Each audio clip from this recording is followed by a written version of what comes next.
grita, canta, etc. Y está queriendo constantemente llamar la atención. Entonces uno sigue hablando con el docente y después le va preguntando, ¿no? ¿Qué haces vos cuando él hace tal cosa? Le llamo la atención, como diciendo, lo pongo en orden, ¿sí? Entonces si vos lo que haces es un resumen de lo que el docente te dijo, le decís, escúchame, vos ni bien arrancamos me dijiste que él quiere llamar la atención. Y en todas las preguntas que yo te hice, vos me dijiste que lo que vos haces cuando él tiene comportamientos problemáticos o disruptivos es llamarle la atención. Eso quiere decir que básicamente vos le estás dando un chupetín cada vez que... Ni siquiera un chupetín, porque la atención es mucho más poderosa que cualquier otro reforzador primario, salvo que estemos realmente muy hambrientos, ¿no? Entonces, ¿qué es lo primero que un docente más bien no debe hacer? No debe gritar. Bueno, el video que hemos visto sería lo contrario. Evitar los sermones contingente a los comportamientos problemáticos, nunca dar sermones, menos dar sermones en público. El sermón refuerza la conducta problemática, ¿sí? No dar sermones y menos en público. ¿En público qué quiere decir? No en el aula, ¿sí?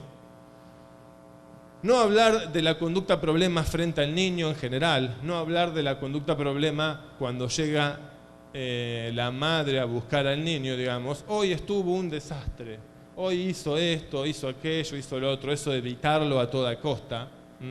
Desalentar que los niños comenten las conductas problema. Yo siempre uso un ejemplo de un chico que comía lápices, ya vamos a ver cómo lo resolvimos. Comía lápices, el tipo se digería un lápiz de grafito negro por día, ¿sí?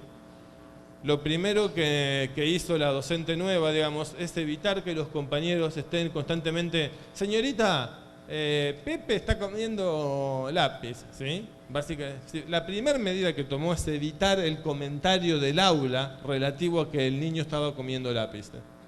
¿Cómo hizo eso? Sencillamente, digamos, al que hacía algún comentario le daba tarea doble por banana, ¿no? Usó un método no muy positivo, ¿sí? Pero funcionó, ¿no? Básicamente dijo, chicos, no me acuerdo el nombre del niño, ¿no? Pedrito tiene un problema, pero no es correcto que nosotros hablemos de eso, así que aquel que hable de eso va a ser sancionado con tarea adicional. Dejemos que Pedro se arregle solito. Si está parado el niño, en lugar de repetir constantemente que se venga a sentar, voy, lo busco y lo siento de última, ¿sí? En lo posible, extinción, cuando la conducta tiene una función de refuerzo social, quiere decir interactuar lo menos posible contingente a un problema de comportamiento. Interactuar lo menos posible, fundamentalmente verbalmente y facialmente, ¿sí? No hablar y no poner cara de qué sacada estoy. ¿Se comprende? Vamos a ver ahora esto en ejemplos concretos cuando veamos las dos metodologías. Cuando la función de la conducta es zafar, escapar de una tarea, digamos, es muy mala idea retirar a un niño del aula, ¿sí? La extinción significaría, digamos, que uno no posibilita el escape del niño del aula por la conducta disruptiva. Insisto, ya vamos a ejemplos de cómo se aplica esto en la realidad. Vamos a la otra metodología, que es la más importante y que es reforzamiento. Básicamente, ¿qué es reforzar? Es hacer que cualquier conducta sea más probable porque la consecuencia de esa conducta es acceder a un reforzador, ¿sí? Por ejemplo, se tiene acceso a atención positiva o negativa, a tangibles, a actividades. Vamos a dar un ejemplo no áulico para entenderlo mejor. Hace poco, digamos, tuvimos un caso de una nena que le teníamos que enseñar a controlar esfínteres. Digamos, ¿cómo hacíamos para reforzar? Teníamos este problema. Primero necesitábamos que la nena haga en el orinal, ¿sí? Empezamos, ¿qué haciendo? Reforzando cada vez que la nena hacía pichi o en el orinal. ¿Qué ocurrió, digamos? Empezó a hacer un montón de veces pichi en el orinal. Listo. ¿Por qué? Porque la reforzábamos con algo que era muy poderoso para ella, que era chocolate. ¿Sí? Cada vez que ella hacía pichi, le mostrábamos, es una nena con autismo, un programa domiciliario, y le dábamos un pedacito chiquitito de chocolate. ¿Qué hizo la nena, digamos, como buena autista rápida y viva? ¿Sí? Hizo pichi un montón de veces, lo que es un problema. ¿Sí? Es un problema serio. Entonces, ¿qué tuvimos que hacer ahí? Volvimos a usar reforzamiento. Pusimos marcas en el orinal y las reforzábamos de acuerdo a las marcas. ¿Se comprende? Mientras más orina había en el orinal, mayor era el nivel de reforzamiento. ¿Sí? Fíjense que es un sistema muy sencillo. Contingente una conducta como hacer pichi, o como consecuencia de esa conducta ya tenía acceso a un reforzador. En un ejemplo, otro ejemplo de control de esfínteres es simple. Digamos, nosotros solucionamos un problema de estreñimiento reforzando hacer caca. ¿Sí? O sea, reforzábamos al niño cada vez que hacía caca. Uno puede pensar en el reforzamiento como un soborno, lo que es cierto si se utiliza mal, digamos, ¿sí? Entre reforzamiento y soborno hay una diferencia que es muy sutil, ¿sí? En el reforzamiento las reglas las pongo yo, ¿sí? Y normalmente no hay promesa de refuerzo. Es decir, el niño, por ejemplo, hace caca y uno le provee el reforzador. Cuando uno dice, dale, hace caca porque mamá te da chocolates, eso es soborno. ¿Se entiende la diferencia? Y aquí tiene que ver cómo uno presenta la contingencia a nivel del lenguaje, ¿no? Si uno refuerza, puede ir retirando gradualmente el refuerzo. Si uno soborna, el soborno no se lo puede retirar, porque el niño espera la promesa del refuerzo, el soborno, para emitir la conducta, ¿sí? En otro caso, me puse escatológico y de pichi caca. Tenía otro caso, un niño de 9 años que no controlaba esfínteres, digamos, y la madre, que había probado hacer, le prometía ir a McDonald's para que el chico haga caca. Entonces fíjense que lo que la madre reforzaba era lo contrario. El chico hacía caca, en el inodoro tenía que hacer caca porque él se hacía caca en pañal. A los 5 años el chico hacía caca, ¿sí? La madre lo llevaba a McDonald's, pero la madre le prometía eso, o sea, le decía, hace caca que vamos a McDonald's. Sin promesa de ir a McDonald's, no hay soretitos, ¿sí? En el inodoro por lo menos, hay en pañal. ¿Se entiende la diferencia entonces entre soborno y refuerzo? Mediante el reforzamiento lo que hacemos es estimular comportamientos positivos y hacerlos más probables, ¿sí? ¿Para qué? Para que cada vez haya menos comportamientos negativos, ¿sí? Para que vamos ahora a una serie de medidas, digamos, que debemos tener en cuenta para que el reforzamiento sea efectivo. Primero, hay que reforzar conductas concretas, no etiquetas. En las escuelas suele haber sistemas de premios, ¿sí? Por cosas, digamos, a través de caritas felices que le dan a los niños en el cuaderno, o estrellitas que le pegan en el cuaderno o en la frente, o semáforos verdes, etcétera, digamos. O subir la bandera, no sé si aquí se estila eso.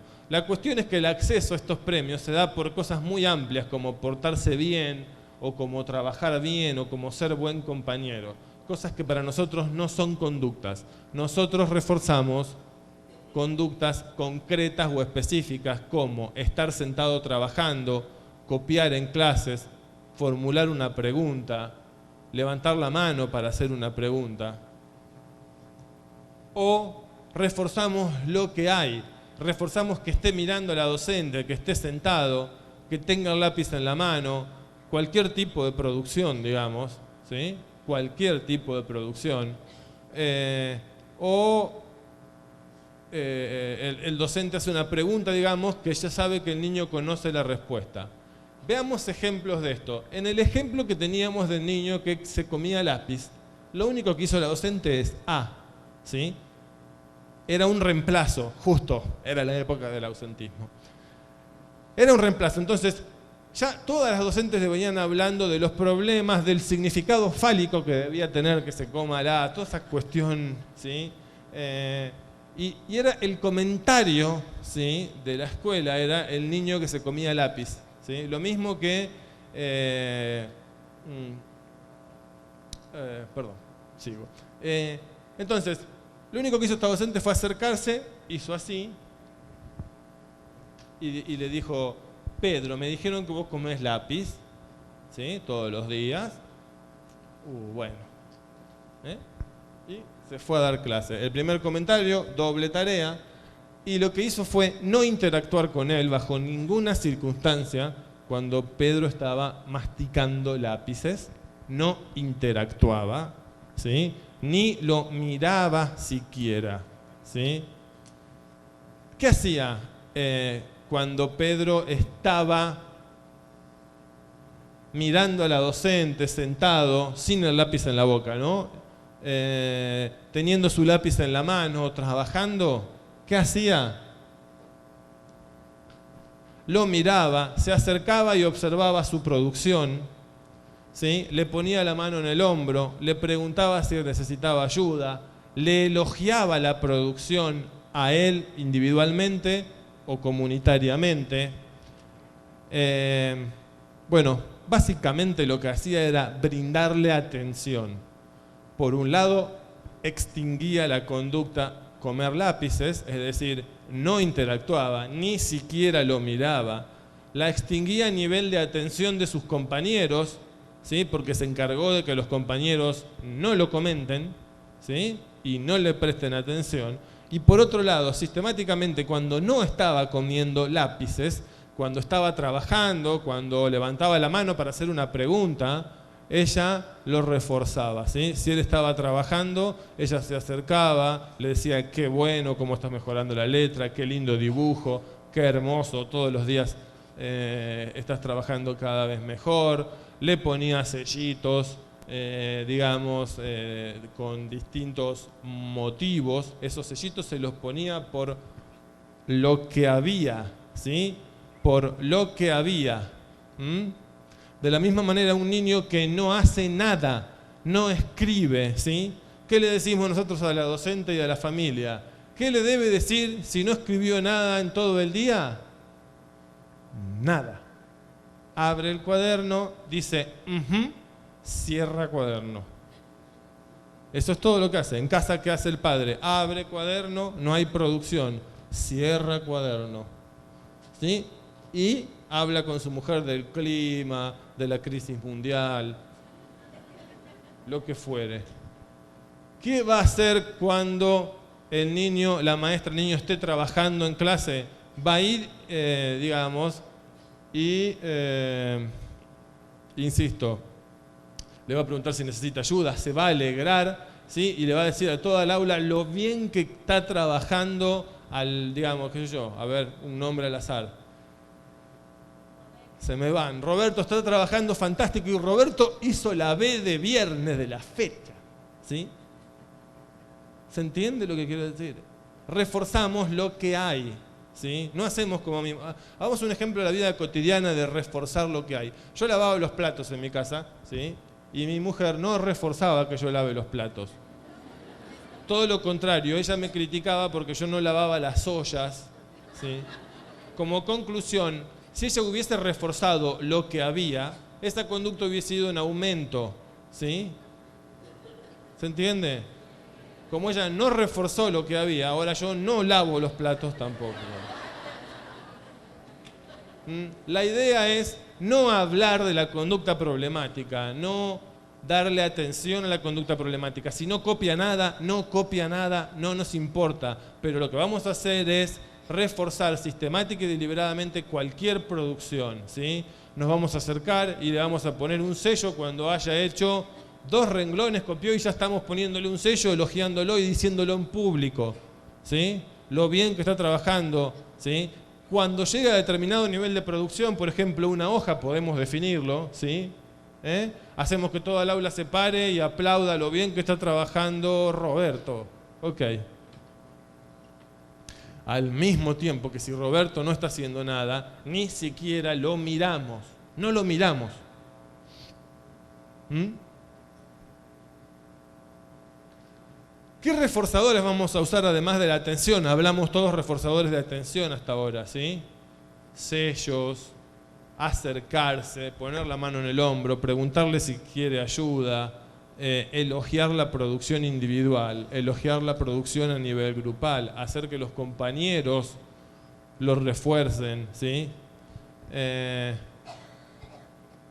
Bueno, también podemos usar un sistema que llamamos economía de fichas.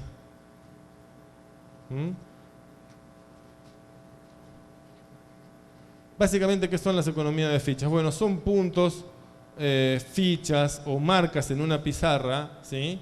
Que son como dinero, ¿no? Se intercambian por distintos reforzadores. Piensen en este sistema. Ok, vamos bien, vamos bien, vamos bien. Estamos recapitulando, hablamos de no brindar atención, extinguir por un lado, hablamos de reforzamiento, hablamos fundamentalmente de reforzar con atención, dando este ejemplo del lápiz, dando el ejemplo de copiar en clase, ¿sí? El padre también abre el cuaderno así, no ve nada, cierra, no dice nada, ve la fecha nomás y ya está comentándole lo bien que está mejorando la letra, ¿sí? Y lo mucho que le alegra, ¿sí? En casa, el tipo nos pone los platos, ¿sí?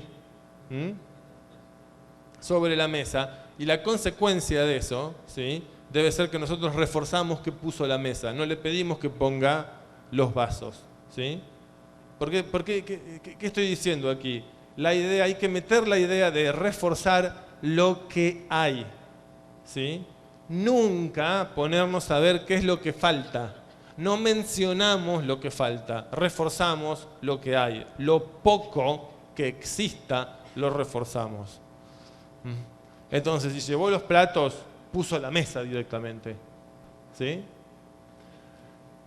Ahora, dentro de un aula necesitamos quizás más reforzadores, aunque habíamos visto lo importante que era la atención, necesitamos más reforzadores. ¿Y qué vamos a usar? Normalmente economía de fichas o puntos. Entonces, piensen en este sistema. Otro paciente mío, se iban de viaje de estudio dentro de 2 meses, ¿sí? Hicieron una lista y en esa lista había una serie de casilleros al lado de cada nombre, ¿sí? Pónganle 20 casilleros al lado de cada nombre. La lista de nombres y al lado de la lista casilleros. Quien completaba con cruces todos los casilleros no iba al viaje de estudio.